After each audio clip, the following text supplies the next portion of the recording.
We call it safe sparring, and there's no contact, and there's touch contact, light contact, and then there's medium contact. We always start off with no contact first, so then the people get a feeling of each other. You know what I'm saying? If I feel more comfortable with the people, then I'll go higher. We'll go like touch contact, and then light contact. But because of all these people getting injured and things like that, and like people have to have control of what they do. You know what I'm saying? Like when, like say, basically you like pull a punch in order to help them learn, rather than just going through and just breaking their nose. You know what I'm saying? So we don't use gear here. You know, it's all on control. So the difference is like, say a boxing club, they just throw on gloves and they just go, all right, just have at it, and they just go beating on each other. The boxing glove serves to be the unconscious control. You know, like it's like you're punching them with a pillow, but that pillow can still hurt. There's still injuries, right? But here, there's no boxing gloves. I mean, it's just a straight fist, and it doesn't really take that much to hurt somebody. You know what I'm saying? So there's a lot of control required, a lot of emotional control, and a lot of like physical control, and just like being able to, like we were talking about before, being more meditative and not like letting anger take control. You know what I'm saying? Because once anger takes control, it's not even really martial arts anymore. It's just who could be the most violent. Okay, like, let me just get this gun and shoot this guy because I'm so pissed off. You know what I'm saying? That's not martial arts. So when you're sparring, you're not supposed to be sparring with anger. It's just supposed to be just responding to the moment. So you see the openings and you just go for it, right? But at the same time, depending on who you're sparring with, you gotta learn how to like up it up a notch if necessary, or lower it if necessary, to give them like the proper, like the best training. You know what I'm saying? So a beginner might come in here and you're gonna have to really control everything. Just to be like, I could have got you there, could have got you there, could have got you there. You gotta cover yourself more. And then some people, they might not be able to learn unless they get hit. So then you might just hit them a little bit. Or touch contact is more like, all right, I got you, got you, got you, I got you. You know what I'm saying? You don't have to hurt them, but you're just showing them, hey, you know what? You're getting hit right there, and then it just keeps going up from there. Then you start building up to like contact, where there's more contact, but you're still like not really like hurting them that much. You're just maybe bruising them up a little bit, just to give them a little bit more of a feeling of something a little bit more realistic. But it just takes a lot of training to get to the point where like you can make it like almost very real, but at the same time very controlled, and it's just very precise. And I'm still trying to train people to get to that level, but it's not easy, because a lot of people, they get emotional, or they just take it too far, like they don't follow the rules. You know, like one time I trained with, I've been training this guy for like 2 years, and he's overly excited about things, but we're like doing like no contact. Okay, so there's no contact. So then I started doing more things that I normally wouldn't do. Started like kicking higher, things like that. And then he catches my foot, and he tries to throw me onto the ground. But that's not for no contact. So then basically what ended up happening was I'm putting myself out there more open, because we have this agreement. But then if you're going to go ahead and up it up a notch, at least we're supposed to agree upon that beforehand, so that I know what techniques to do and what not to. You know what I'm saying? So it's just like being able to like understand that, like, hey, once we decide to do no contact, then there's no contact. We do touch contact, that's what we do. And then light contact, and so on and so forth. So basically the way it goes, we just start off in a basic fighting stance, whatever it is. Usually we start off bowing, right? This is our school bow here, right? And then we just basically work on like basic sparring, and then right now just no contact. Try to find some openings and just go for it, but you're just pulling everything back. Okay, let's just see how that goes. Okay. All right, let's go. Bow, right? Yes.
Alright, good. So how do you feel about that?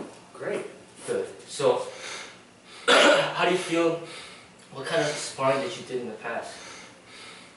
It was more physical. Yeah.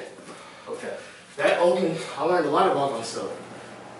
Yeah. So like in the sparring that you did in the past, the one with the there was like a lot of contact, right? Yeah, I mean, Okay. we started off, I mean, pretty much partner would come in, wasn't even sizing. I mean, they get realistic. So you're not bowing before a real street fight, you know? Yeah, yeah. They're full speed, Yeah, yeah. you know? And like you said, sometimes guys would end up getting hit because of that. Yeah, yeah. Not being able to know their distance. Yeah, yeah. You know, instead of communicating through sparring, which I believe is great, Yeah. talking. Yeah. As I denoted to you, a few times you got me, I was like, you know what I mean? Because I knew, real fight, I would have ate that. You know what I mean? So, Yeah, yeah. as me giving you that, you know, it was letting you know that I recognized where I needed to pick up, and it was my middle. Yeah, yeah. So as you can see, I started switching up my blocks, Yeah, yeah. using a strike and a defensive parry at the same time, Yeah, yeah. which is successful. I caught 2 of your kicks to the middle, Yeah, yeah. using that. So now, you know, it kind of helped you learn what techniques that you need to work on. You know what I mean? Yeah, yeah. Okay, so how do you feel with a little bit more contact? Do you want to try it or? Do you just, okay. So just now let's try touch and touch contact. So touch contact is just more like tapping now. You tapped me a little bit before, just like that. Yeah, So yeah, just, yeah. Yeah, get some of that tapping going and just see how that goes. I'm gonna throw this gum out. Alright. Man, it's bad luck to have gum around. Actually, Anderson Silva said that was a great feat. Oh yeah? Yeah, Anderson Silva.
Almost coughed.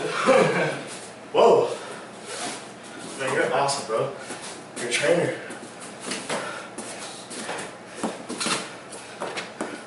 I never knew so much about leg kicks. Yeah, it's tearing my legs up. Yeah, it's very important when we do it here. To block the legs. Yeah. Yeah. Counter. Yeah.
Sexy.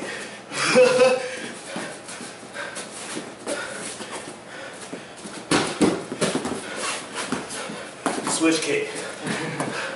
Learned that recently.